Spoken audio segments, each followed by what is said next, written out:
for 24/7 soul edifying content? This is Kristocentric Station, playing at kristocentric.com. Kristocentric Station, the Kingdom Promoter.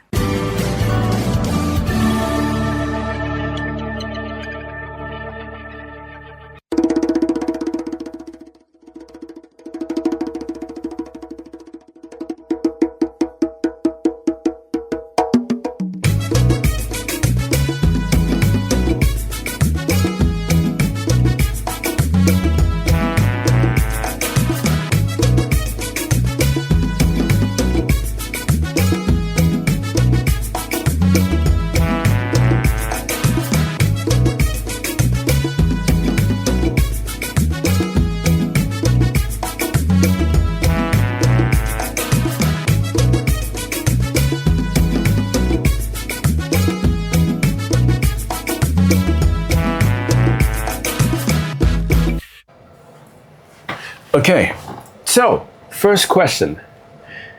What gap did you see that made you decide to bring up Redwood Technologies?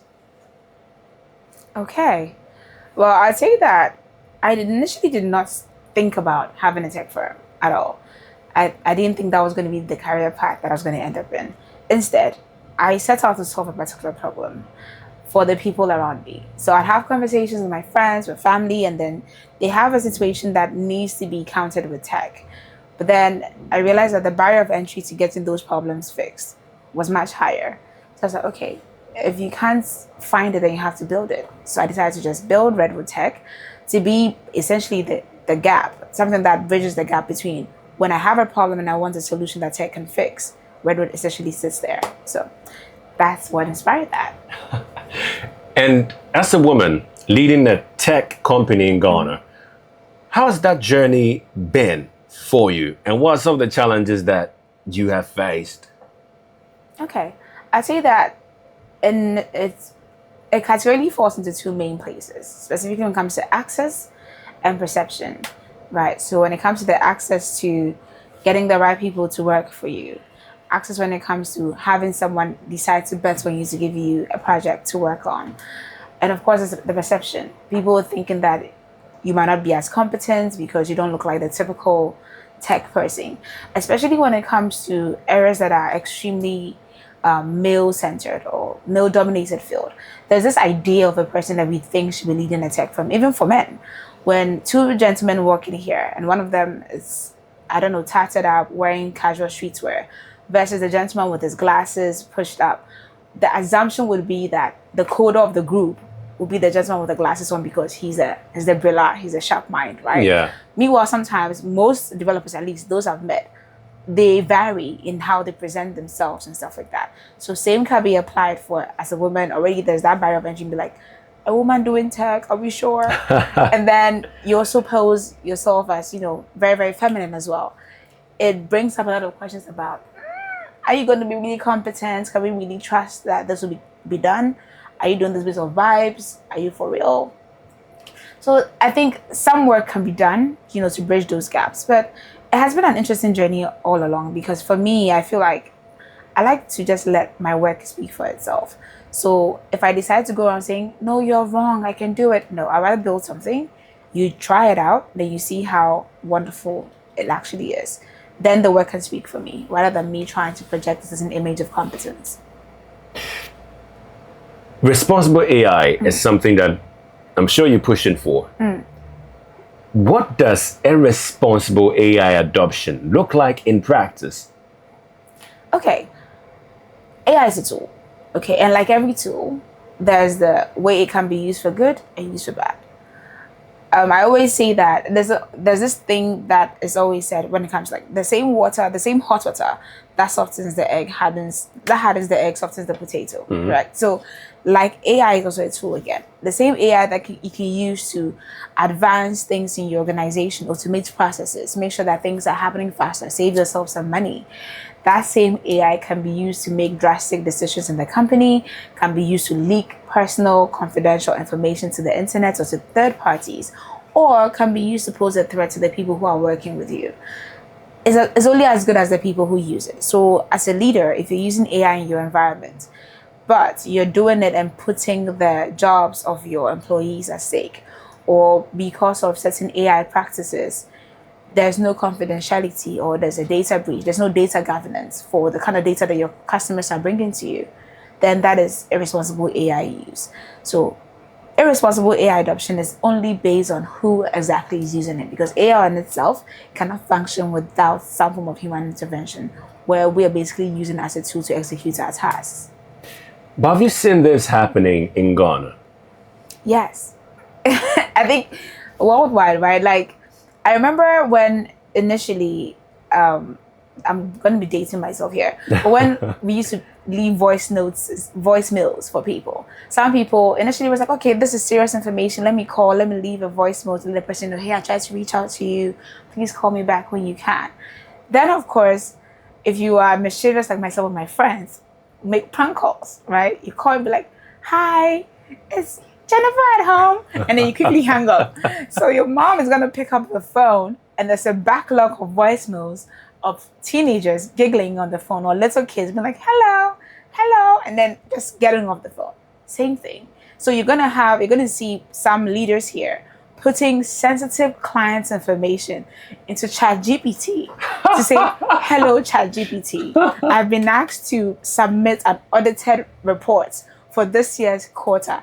These are the numbers. Like, this is what we made this year. This is how much you're supposed to pay to SNIT. And they'll put all of that on an open source platform and basically just expose that data to an open source third-party platform. Or even worse, hospital records, where they put them in there and be like, okay, so based on this, what do we think is going to be Mrs. Mensah's health status by this year, because this is what she has been dealing with for the past 5 years, for the past 10 years.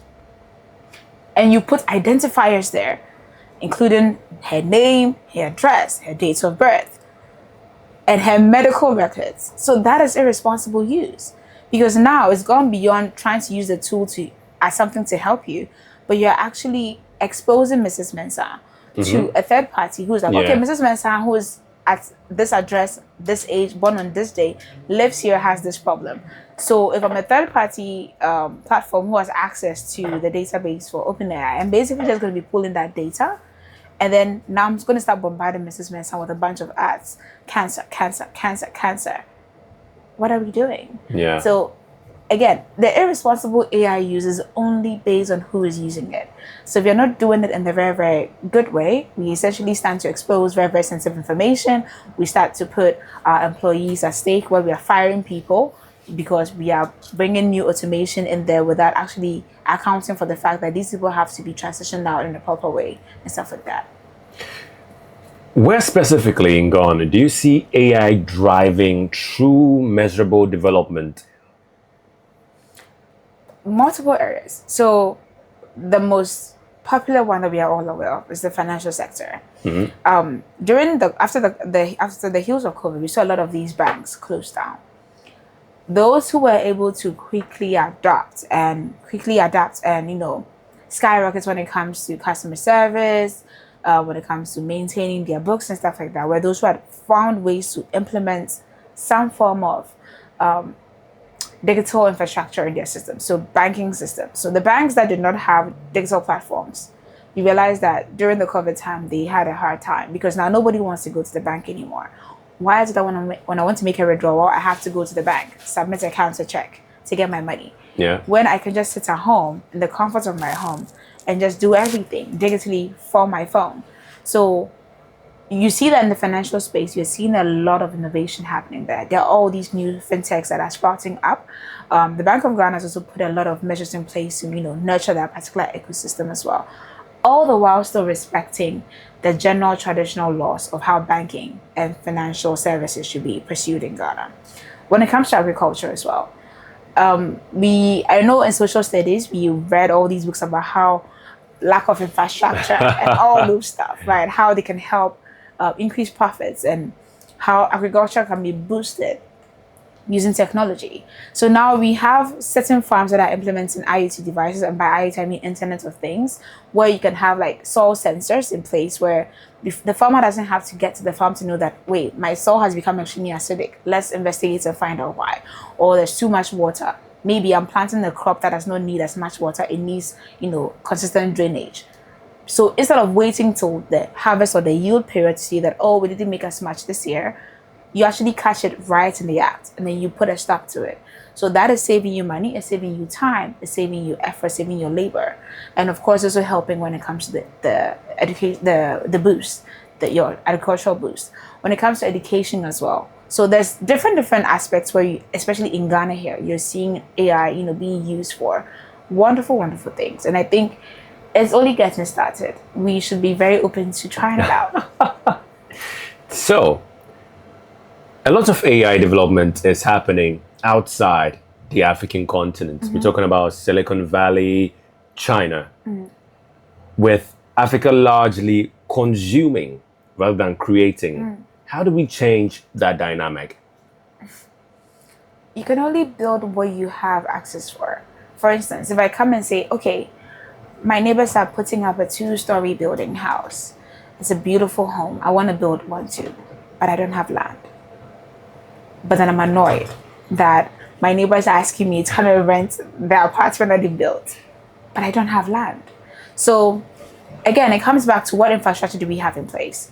Is our government ready? Do we have policies in place to make room for some of these things?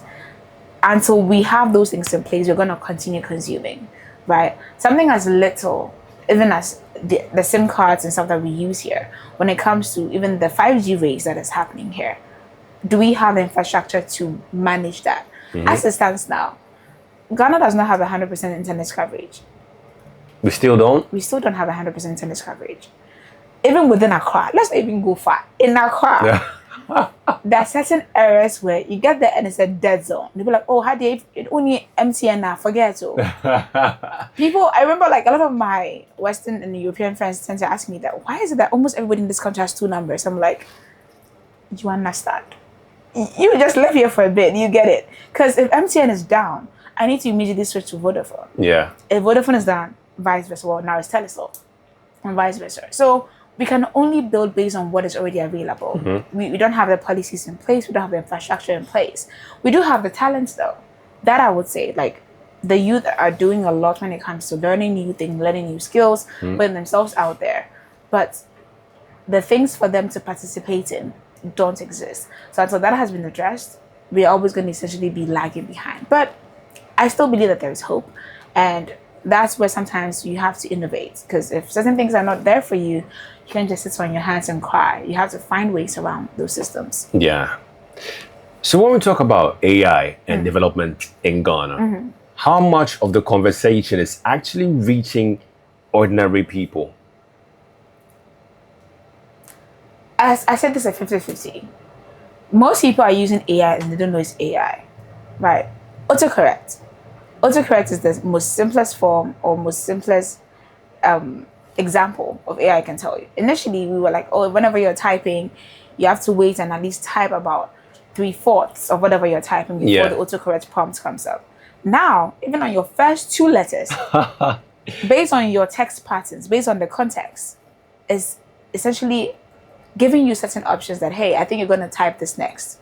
When you make a mistake, it's immediately correcting your mistake that it thinks you're making, and stuff like that. So in the broader context, people are using it, just don't understand that that's the AI that they're using. When it comes to social media, the way the social media platforms are, they are very, very fragmented. You're seeing different skews when it comes to the age demographics on Facebook. If you want to see where all the mothers and the daddies get their misinformation from, it's Facebook. Share to 10 people or else Jesus will not bless you. Yeah. It's Facebook. When it comes to bragging about your children, it's WhatsApp. When it comes to where the youth, people, the Gen Z bracket and lower, TikTok and Snapchat. When it comes to the millennials, they dominate Instagram. So we are seeing different versions of AI on all these platforms, right? So after the deep fakes, if you put it on Facebook, our mothers and fathers will believe it. They will tell you that men for chotro, me who say obi for chotro na yedane no war because they saw a video and it looked real in real time. But you will post that on Snapchat and be like, yo, why is this AI slow? Like, get it off my timeline. So I feel like it's reaching the people, just that the education behind that is not catching up to them just as quickly. And that's where a lot of the work has to be done. So, AI, you mentioned the snake, throw, deep fake, what exactly can we do? Before I even come to that, how do you feel about AI being weaponized for misinformation? Like I said, AI is a tool. Every tool can be used for good and for bad, right? So when that happens, you can have instances where somebody would look at the tool that they have and say, okay, I'm going to decide to lie to the constituents of this particular MP and say that, quote unquote, they have started an Indomie joint for their girlfriend. And I can create a deep fake of that and share that. And that can impact how the election results are going to go. You're going to also have instances where somebody's going to actually share something that is real, and someone will come out and claim, oh no, it's not me, it's AI, it's a deep fake.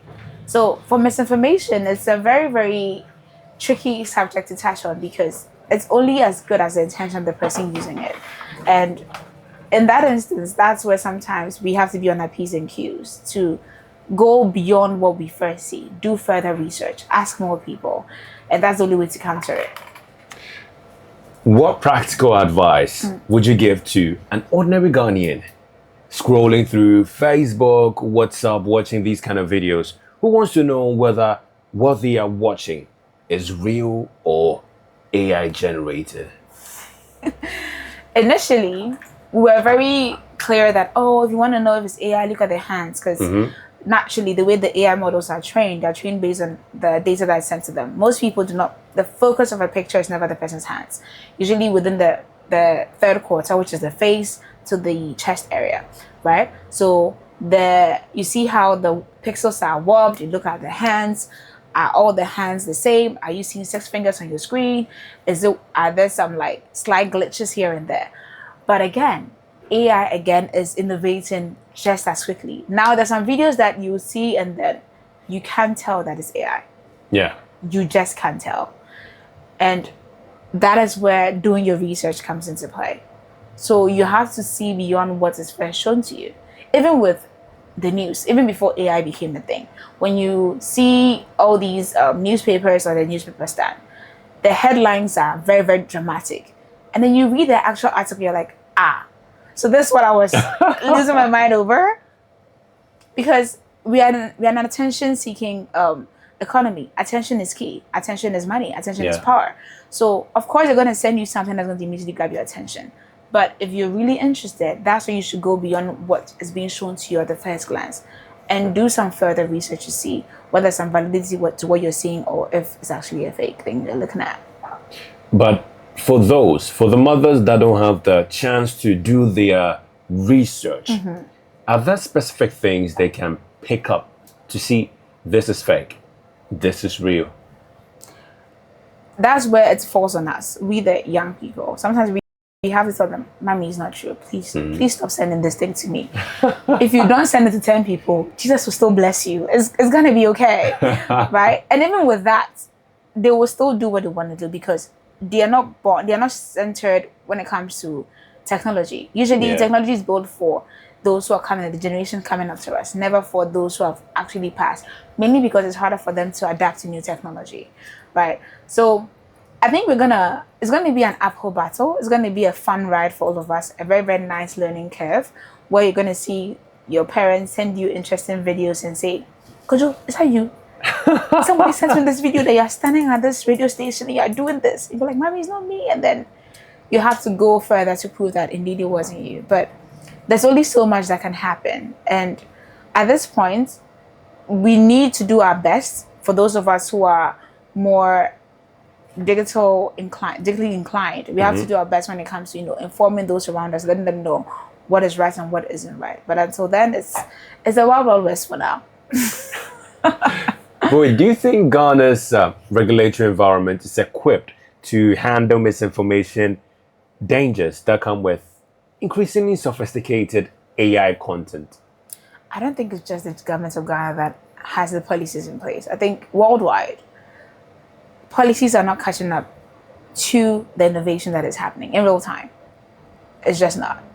And unfortunately, it's going to be even rampant during major political scenarios. So during elections, when there's supposed to be a policy that has to be passed, it's going to be an interesting case study for generations after us to study, right? I don't think we have it in hand for now, but I think work is being done to get there. But as to whether or not the policies are going to be valuable or relevant by the time they are passed, that will be left for us to see when we get there.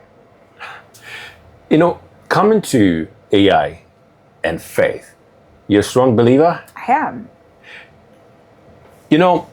From your experience building AI, what can an AI platform truly offer a person seeking spiritual direction? And where does it fundamentally fall short? The base of most religions is faith.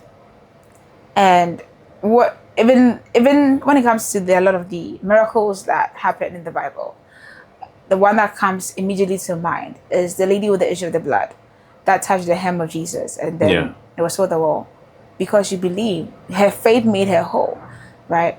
And the same Bible also tells us to not make any other god, any other idol a god to us. We should not believe in anything else. No tree, no objects, no person, nothing besides God, because our God is a jealous God.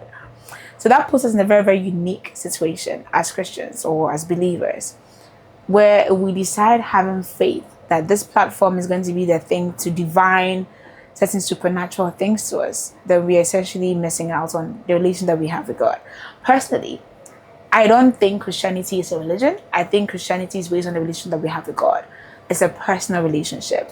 The symbol of the cross literally tells us that it's a relation that we have with God and our neighbors, right? So if the relation you have with God, if it's not strong enough, that's where you tend to fall prey to some suggestions. AI is a very interestingly smart, predictive tool. So based off of what has been happening in your life, based off of your emotional states when you are chatting with it, I mean, it's keeping track of you. It knows everything about you based off of your digital footprint. It's listening. We have listening devices all around us. Our phones are listening to us all the time. So yes, it knows you are distressed because somebody came to ask you for money earlier in the day and you have not been paid, right? So within that context, if you go to AI and say, do you think I'll get money tomorrow? Of course, AI is going to tell you something that's going to make you feel happy about yourself, right? But then if you don't have a good relationship with God, to actually go back to prayer, ask God the question that you want to ask. Again, God is not a genie, not just here to be like your little ATM, be like, press 1 for 5,000 Ghana. That's not how it works, right? So that's where you're supposed to, really, really have a good relationship with God. It helps when it comes to understanding the context of what you're reading in your Bible, giving you the historical context, diving even deeper. When it comes to the language that the original Bibles were written in, specifically with the Aramaic and Hebrew, it can even break it down further for you to really give you the true meaning of what the word was and the context within which it was written. Applying that to your real life by seeing how you can really, really use the word to transform your life. But where it will fall short is when you start to think it's on equal standing with God. And that is a huge risk for a lot of believers today.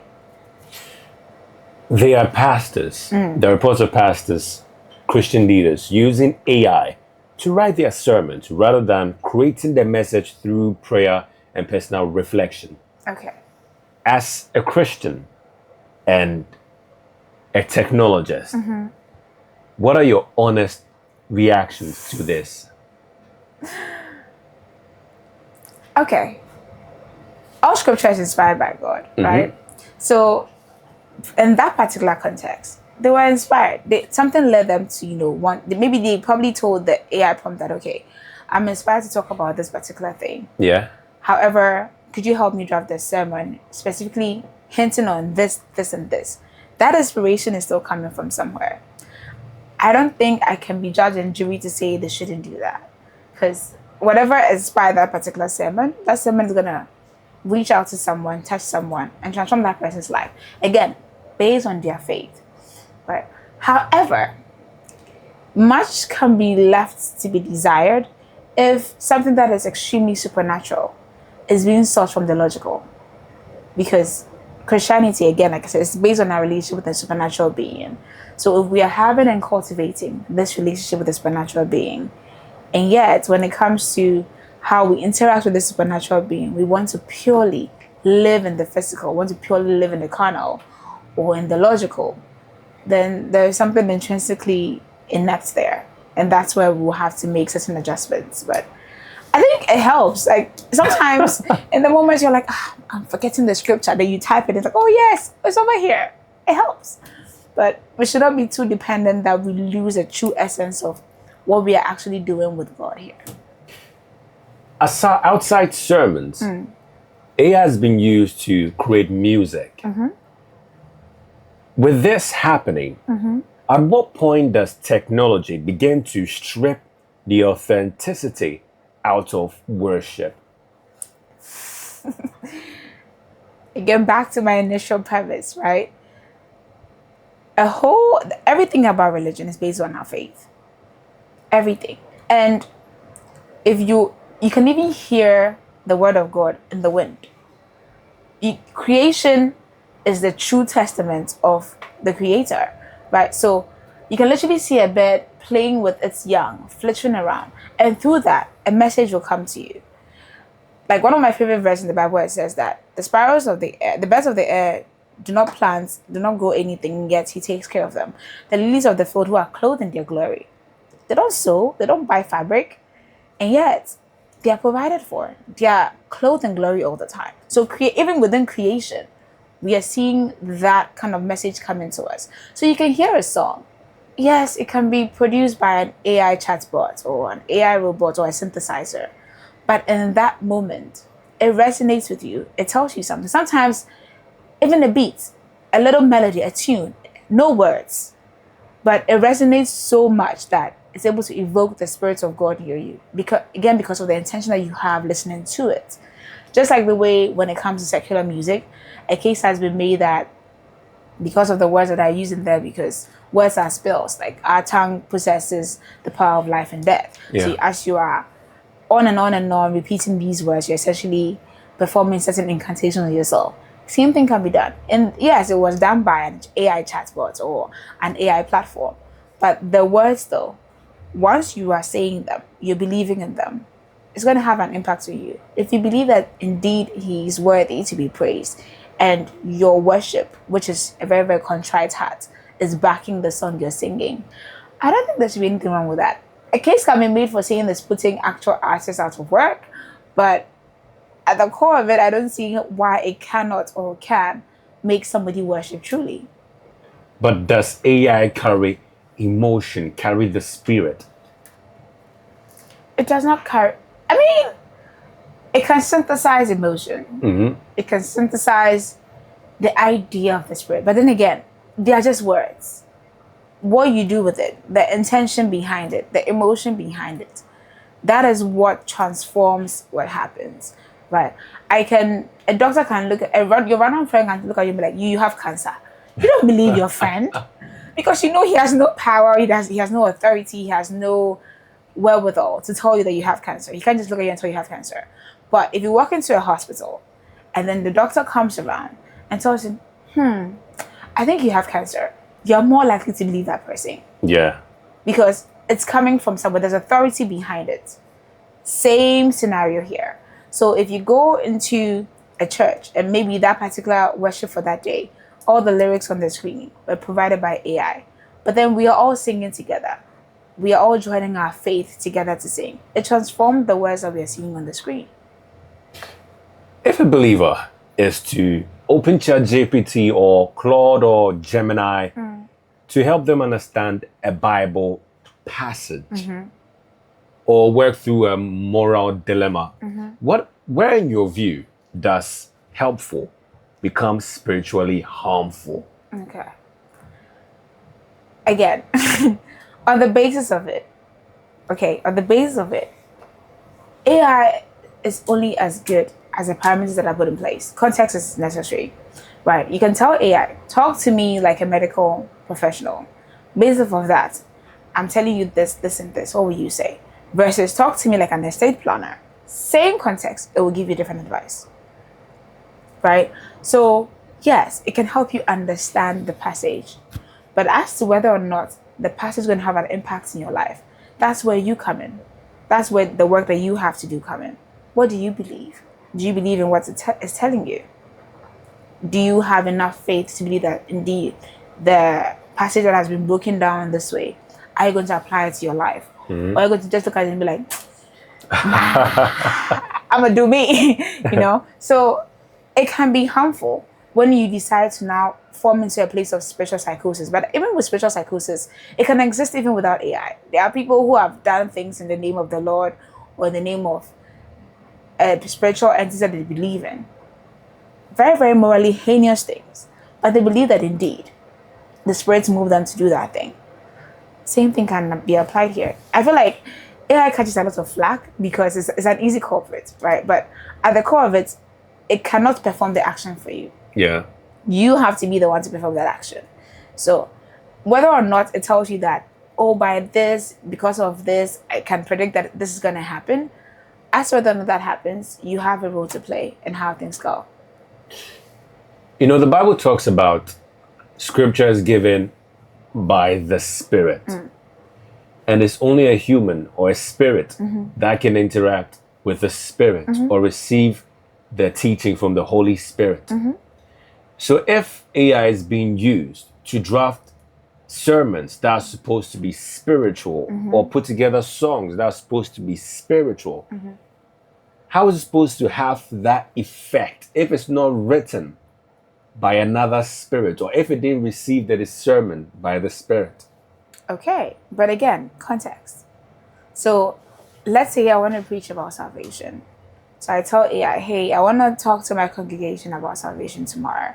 Specifically about how I'm not doing the apostolic salvation, but rather the Messianic salvation, which is like Christ has come to die. By virtue of that, we are now under the dimension of grace, and this is what is going to happen, blah, blah, blah. Not you have to work out your own salvation, not that bit. But the fact that by inherent virtue of you accepting Christ, you are born again. So that is the context that I give the AI, right?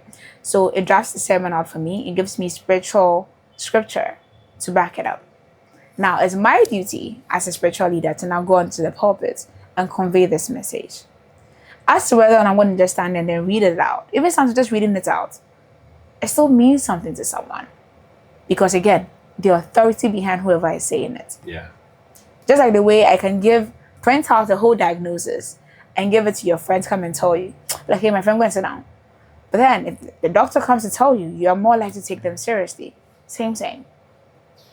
But is that aspect of AI that the church should truly embrace and celebrate rather than fear or ignore? Ignoring it will not make it go away. You basically bury your head in the sand.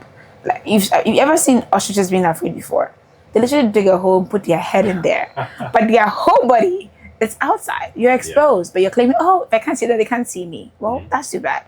As a pastor, if you're saying you're not gonna pay attention to AI at all, you don't want to use it at all, that's fine. That's a personal choice. However, you're speaking to people who are interacting with these platforms day in, day out. You're speaking to people who are living in a technologically advanced world.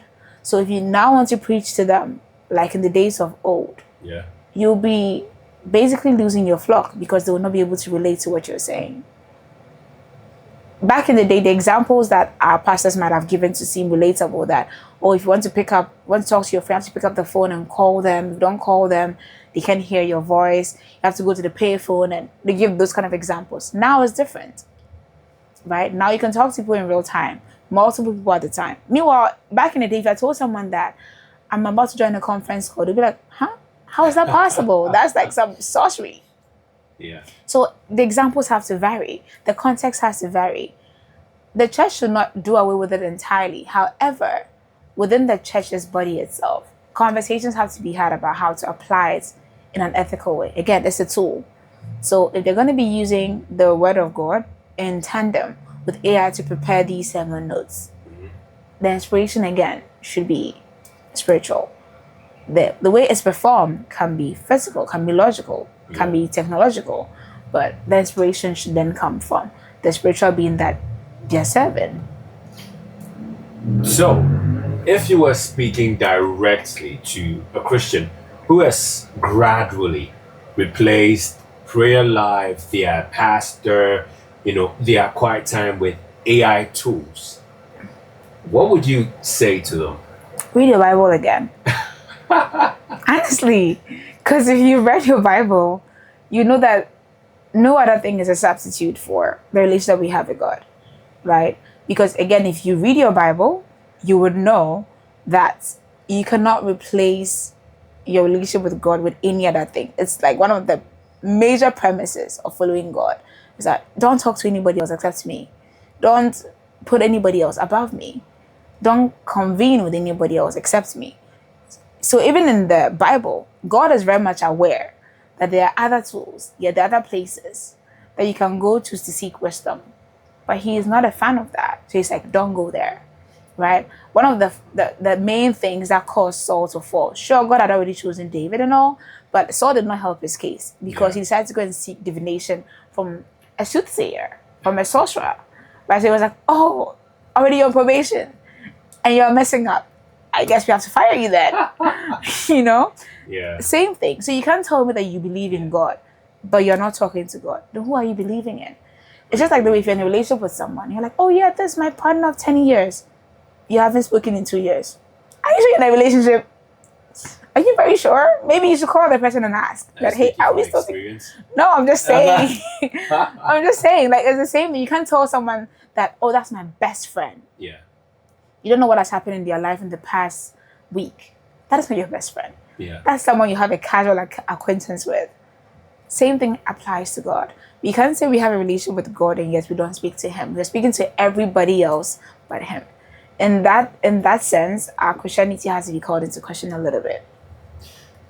So, looking at everything that AI represents, the promise, the risk, the spiritual questions, the potential, what is one thing you want every person listening today to walk away thinking about differently? AI is a tool, and a tool is only as good as the skill that you apply when you're using it. Right? I can give knives to 10 people in a room. One person will get some wood, carve out a very nice artifact. Another person will decide to use it for something destructive. Another person decides to use it to cook us an amazing meal. Yeah. Somebody else will use it for sword fighting because it's something that they're very much excited about. So same tool, different uses across board. AI is only as effective and only as good as your intention and as your skill. So if you have the skill where you're able to create world-class, ultra high definition videos, AI is going to be your buddy for doing that. If you want to be able to create the most melodic tunes, you can use AI for that. If you want to catfish your whole group chat, you can use AI for that. If you want to make sure that your relationship is also thriving, you can use AI for that. Again, you also want to ruin your relationship. AI will support you. Yes. So are you speaking to those that take relationship advice from AI? Everybody actually. Look, even with the same AI, same scenario, you can put AI in your phone. Yeah. I can put the same scenario in my AI chatbot. It will give us two separate things based on whose side it's on. Yeah. So I'm like, okay, I came here today and this is what Mr. Tejieba did, blah, blah, blah, blah, blah. And this is how I'm feeling. So by doing that, I've given it a context that this is how I'm feeling. Yeah. It's trying to what? Assuage my fears, be on my side, make me know that I'm in the right. Yeah. So it's going to be like, you know what? You're doing amazing, sweetie. Yeah. Like you're doing, you handle the situation so well. I mean, there's even like a running joke on TikTok where it's like, you can tell AI that I just murdered a bunch of people. And I'm like, wow, first of all, you handled that great. For what has been happening in your life lately, I'm surprised you didn't go scorched and burn down the whole school. You know, it's going to give you what it thinks you want to hear based off of how you've trained your AI chatbot because it's a tool. So I'm talking to everybody. It's only as good as your intentions behind it and how you decide to use it. Whether or not it's going to be profitable or it's going to be destructive to you, that entirely relies on you. That entirely relies on you. before I bring the curtains down, tell us a bit about Redwood and what it stands for. Okay, so Redwood Technologies, the name Redwood is actually one of my names. It was inspired by the redwood tree. So there's this well-known fact about how redwood trees are, that wherever redwood trees are, the ecosystems don't die. Mainly because in periods of extreme drought or extreme harsh conditions, the redwood trees have the ability to dig their roots deep into the ground and then spread it out and then go seek the nutrients from wherever it can. And when it gets it and it's coming back, everybody within the root network essentially benefits from it. That's how redwood trees are. And they're some of the oldest living trees that you can find in the world. They grow to be very tall, very strong, and they last for a long time. And they're very, very valuable when it comes to timber. They're one of the most pricey trees that you can find, right? So the same thing applies to how redwood technology, how we build things. We build things to last. We build things not hoping to just be here and gone tomorrow, but that we're going to last. We're going to improve all the ecosystems that we touch, and wherever we are, nothing dies around us. So that's what redwood technology is all about. So wait, if someone wants to reach out to Redwood Technologies for business, how can they do that? So you can go to our website. It's www.redwoodtechx.com. You can find us on Instagram at Redwood Technologies.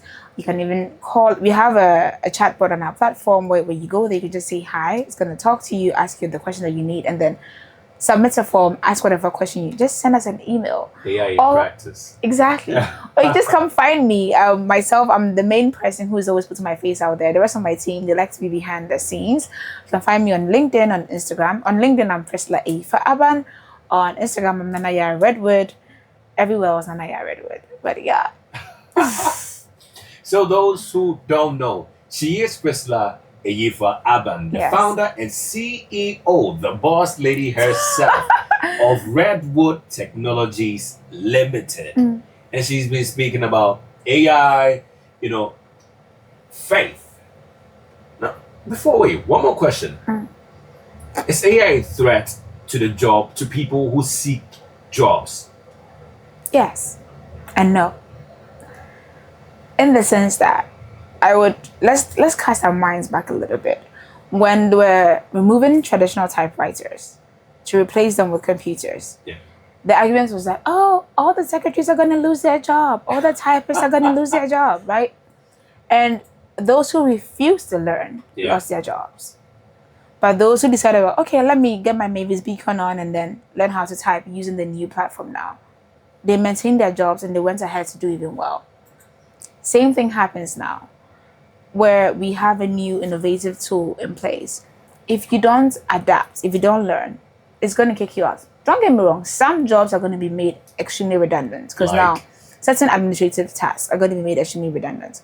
Because now I don't need a secretary to sit down, listen to my meeting, and then transcribe the meeting notes, summarize it, submit a report, submit a memo that nobody will read, or submit minutes. That's a nice way of saying, if you are listening and you want to be a secretary, please change your mind. Please change your mind. Go a different route. Or learn how to use these AI tools to become a virtual assistant. Okay. Where you can, instead of supporting just one C-level executive, you're supporting multiple. Okay. You are listening in on all their meetings, just to, show face. And then you have your AI tools listen to the meeting, summarize, record, summarize, and then give a report. You can get everything done in literally right after the call. Now you don't even have to wait to now go and look for the file. Right after the call, even while you're in the call, it's giving you a call summary, showing you the main highlights, the agenda, everything. You can put the structures in place, right? Whereas in the past, after a meeting is done, it will take the secretary about 3 or 5 days to now transfer her notes from the shorthand to the long form, write it all out, type it all out, try and fix the errors and all that. So yes, AI will be coming to replace some jobs, right? But as long as you're adapting, as long as you're learning the new tool, don't view it as, oh, it's my enemy, is about to ruin my life. View it as, okay, it's here now. No matter what I do, it's here. It's not going. How then do I leverage on it to make sure that I'm not left behind? That is what I'd say. In Ghana, is our educational system preparing us for this change, or is it doing us a great disservice? The ministry will have my head for this. But I think our educational system is not innovating and advancing as quickly as the world around us is. And it's not just here in Ghana. I think it's worldwide. It's a worldwide issue, right? Where you're having policymakers come in to say, hey, maybe we should restrict usage for a particular age group, or maybe we should have industry and academia work hand in hand, because industry is fast advancing and academia is lagging behind, when in fact it should have been the opposite. Yeah. I should go and learn something and then come and then influence industry. But now industry is innovating and academia is like, oh guys, wait for me. So I think something has to be done. This is where government's policies come into play, right? Where they're essentially making it easier for the industry heads to basically ask for what they want from the graduates that they want to see. You want me to hire your graduates? Give me people who I think will be valuable to me. I can't hire someone who does not know how to use just a basic automotive tool if they don't have the training in it. Because sure, they're entry level, I have to train them on the job and all that, but the basic principle has to exist, right? So this is where the government policies have to come in place to make sure that there's some form of educational reform where they can learn on their own. Also, sometimes if we decide to wait for the powers that be, we would lose everything individually. Now, information is democratized. You can't say I didn't know anymore. It's everywhere. Your phone is the most powerful tool you have in your hand. You can learn about everything, anything and everything. You can become a quantum physicist, or at least learn about quantum physics right now as you're sitting in your bedroom. You don't have to go anywhere. You don't have to go to a fancy school.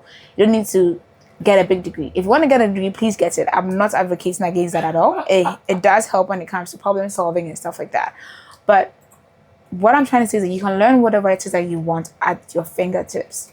So that's where we have to do our own bit to make sure that we are learning about the industries that we want to enter before we get there, so that we are not essentially found wanting. Can you mention some programs, some university programs that, are not necessary in our current? I don't think that's my place. I don't think that's my place at all. Especially because, number one, I'm limited in how my university experience was. Okay. I'm from a STEM background. So the sciences, I always feel like, no matter what, we'll be fine. We'll be fine.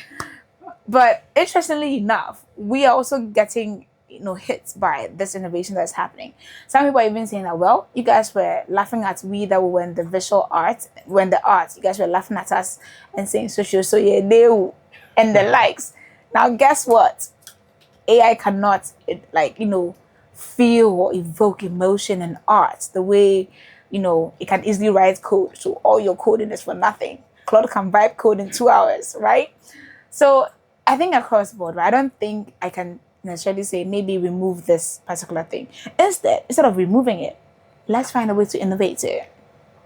How can we leverage on these tools to make these courses relevant to the world that we have around us, right? So if it's dance that you're learning, how do we implement AI to make sure that there's less injuries when it comes to how the body is moving? So that's where body mechanics come into play. Yeah. How are we putting certain wearables to say, okay, maybe this particular person, whenever they jump, they land on this feet instead of that feet. That can cause injury, cut short their career.